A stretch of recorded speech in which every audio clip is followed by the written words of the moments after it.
question.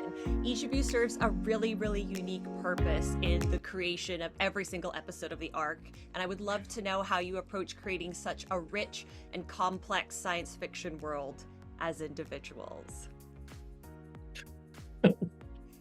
That could be like a book. I know. The answer to that. So I was just gonna say, by like miraculously getting hired by these two people to make your job extremely easy.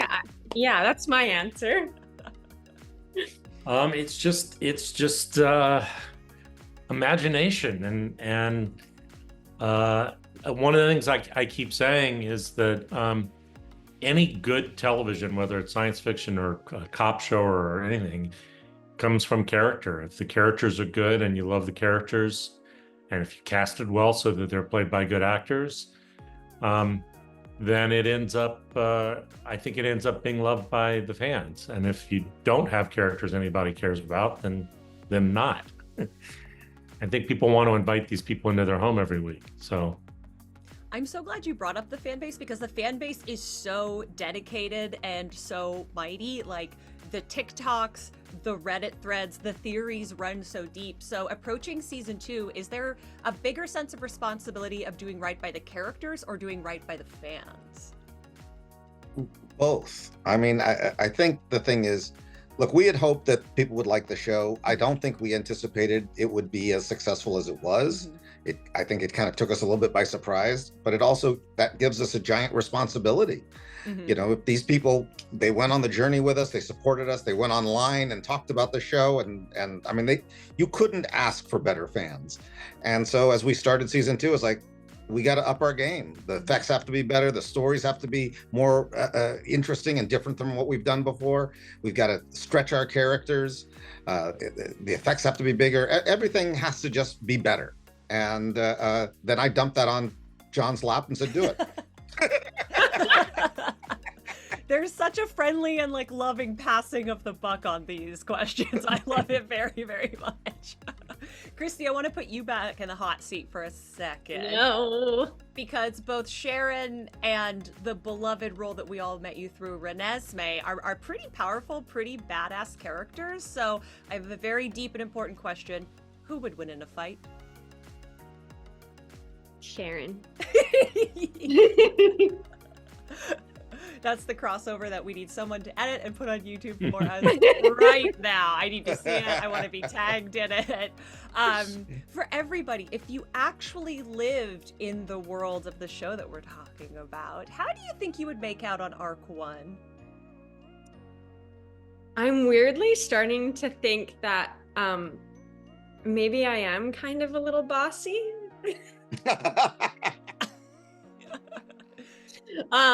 And very type A, and I think I would probably end up being like, no, this is what we're doing kind of situation.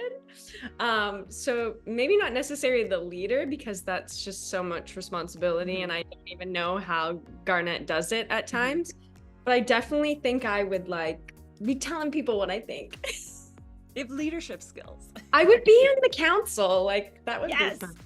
I'd like to think that I'm Bryce and I would like be funny and like everyone would love me, but I don't think that would be the case. See, if I was on the ship, everybody'd be running around trying to save humanity and try not to die, and I'd be running around saying, we need to put on a show. And you would bring a wealth of experience to the theatrical production that would inevitably spring up. Life, death, who cares? We need a third act. I was going to say I wouldn't have gotten on the ship because I wouldn't have anything to offer. Oh no! Right? You're so intelligent. Like, you know so much science stuff. What are you talking about? Oh, not as well as the people on the show. I don't know as much as Alicia. Right. Like no one does. I was gonna say, do any of us, even those of us crawling around in the corner of Reddit, do any of us know as much as Alicia? Like, we should all be so lucky. Not trying to hit spoiler territory too hard. So looking back at season 1, are there any details or any moments that you think fans didn't pay enough attention to that we should be looking at as season 2 starts to unfold for us? Okay, I'll give you something we haven't given anyone else. Oh, please do. Okay. in the pilot, Eva and her boyfriend are talking about how they got on the ship. And there were clues in there. Well, that's the headliner of my article. Thank you so much for that. In there. That's what the Reddit post is going to be called. That's everything. All right, thank you so much. This has been such a great call. I'm just kidding. And the first season does end with quite a bang, I guess we'll say. Could you all, as vaguely and respectfully as possible, tell me something that we want to encourage people to watch out for in season 2? Ooh. A lot of surprises. Nothing is going to go as you think it is. Okay. But it's a very hopeful future. I mean, they managed to get out of this. They do manage to find out that there is another planet, actually a better planet to go to. It's already being colonized. Now all they have to do is get there. And I guess, like, who's they? Yeah. Ooh, that's good. That's another headline right there. Who is the they leading this effort in season 2? Ooh, I'm so excited. Okay, one of my final questions is, what are you geeking out about right now that you are not working on? So what's something that you're enjoying that doesn't tie into the arc or any of your other projects? I just started watching Fallout, which I'm really enjoying. It's got a weird tone, which I like. I like it. It's not your standard tone. Just making it fun. I don't know. I am in New York, so I just saw this like off Broadway play called Dark Noon, and I'm kind of geeking out about it. Like, it's pretty crazy. And I just think everyone should go see it. I can't even explain it. It's wild. Dean, what's captured your attention? I'm embarrassed to say I'm deep down the rabbit hole of all these murder documentaries. I can't get out of them. It is my guilty pleasure, and I cannot. I'm way deep. Someone throw me a rope. If I could just tack on, because we've got about 30 seconds left. If you're deep down on murder docs, is that why you love telling these disaster stories so much? Like, do you like kind of engaging and living in that darkness? No, you know what? In all honesty, I enjoy watching it. I don't enjoy making darkness. That's why our shows tend to be, hopeful and up, and with humor in the most bizarre places. I think there's enough people doing dark and edgy shows. We offer another part of the menu. Proxima B was so at the heart of the arc in season 1. So is it surprising to not have it as a home base for season 2? Yes. So I was waiting for you to answer. I know. It was like dramatic pause. Yeah. I was like looking at you like, yes. No, it definitely was. I mean, that was the whole. I mean, for our characters, that was our mission before we even left Earth. We were like, cool, we're going to Proxima B. Yeah. And on this journey, like, so much happened in season 1, just trying to get to this planet. And the moment we get there, it no longer exists. But like in true fashion of the Ark and the crew of the Ark, we are hopeful. We always make a plan. So plan B. Plan B following Proxima B. There's a meme in there somewhere. That's yeah. I was about to say that. You beat me to it. Stacey, when I was talking to Dean and Jonathan, they described Alicia as the smartest person in the universe of the Ark. So I wasn't planning to bring that up, but how does that make you feel? Like, aw. I mean, I don't think Alicia would describe herself as the smartest person in the universe. I mean, she knows that she's incredibly intelligent, but she knows that there's still so much out there to learn and that she wants to learn. So, yeah. Do you think she's going to struggle with survivor's guilt? She's one of our confirmed survivors. We know we're going to get to see more from her. Do you think it's going to be difficult for her to be this power for these people moving forward? I think she learns to channel that in a different way. I think this season going forward, she's becoming a lot more mature. She's speaking her mind a lot more, being more confident. And she looks up to Garnet, and I think is trying to take inspiration from Garnet, but is also trying to find that balance of, you know, am I pushing too much, or, you know, should I, like the old Alicia and the new Alicia, she's, finding that balance with the growing up. And Ryan, Angus is an unconfirmed survivor, a question mark survivor, a context clue from the fact that you're here survivor. But I would Surprise! just love to know, for you as an actor, is it difficult to be in that type of limbo when your character meets quite an explosion, I guess? Literally, yeah. No, it really is. I mean, me, along with everyone else that wasn't on the bridge at the end of season 1, had absolutely no clue whether we still had a job or not. So yeah, when that first script came through, it was literally like, okay, and breathe.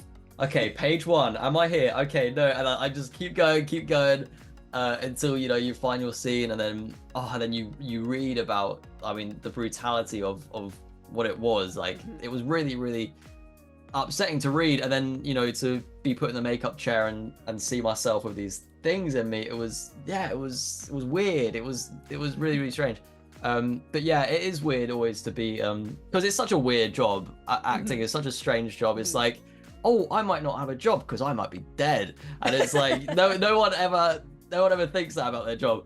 But yeah, like, yeah, it was strange, but I'm here, so it worked out. We're good. Everybody who got mad and made TikToks about it can now breathe a sigh of relief. I'm here. I was gonna make the joke, and you were like, you turn to page 1. I was like, right, and then you die on page 2, clearly. But somebody would run away with that as a spoiler. Yeah, literally. Oh my days. So if it wasn't Alicia and Angus, if it was Stacey and Ryan, and you lived in the world of the Ark, how do you think you would both make out on Ark 1? I don't think I'd be much help. I think I probably would have died in the explosion. Oh, Stacey!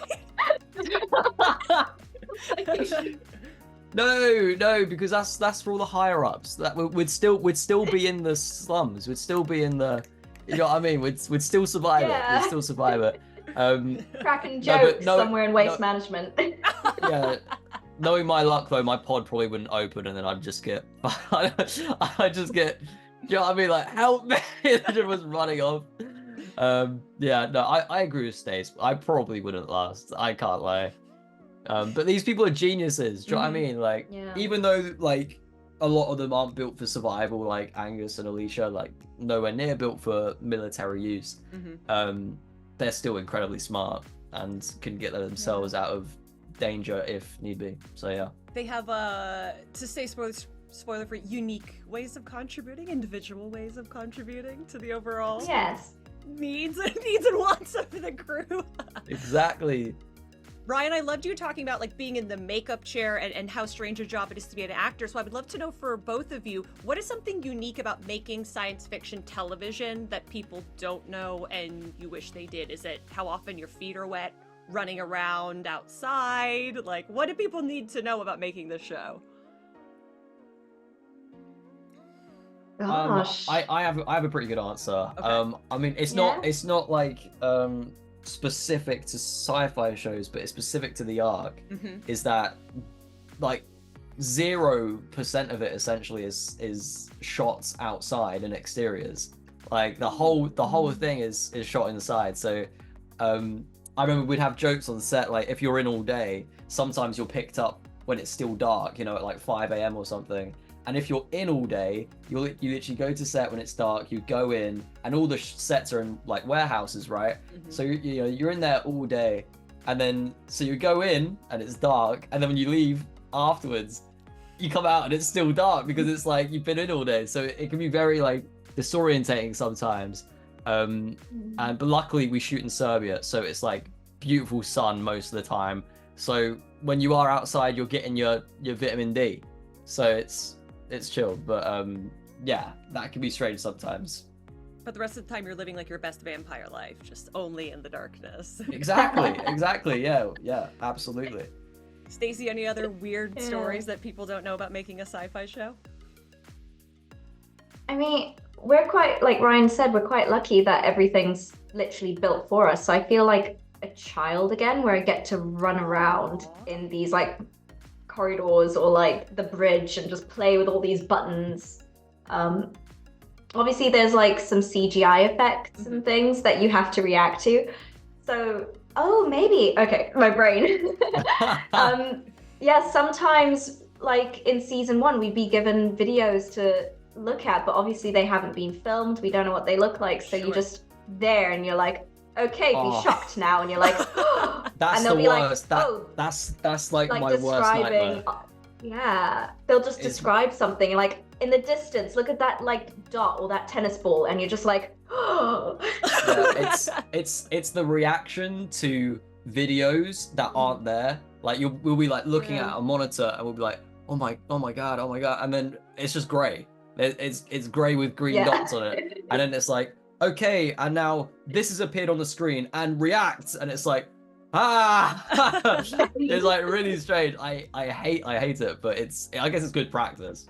Okay, in our final 30 seconds together, I would love to ask if you could tease or describe something that happens in season 2 as vaguely and respectfully as possible. So maybe because we're short on time, 3 words or less. Oh my goodness. I don't know. This is not 3 words, but I'm excited to see like the people's reactions to the change of Angus. I think he's very different this season, so I'm excited to see that. Stacey. I'm excited to see what theories people come up with as each episode comes out. Challenge accepted. Thank you so much both for joining me today.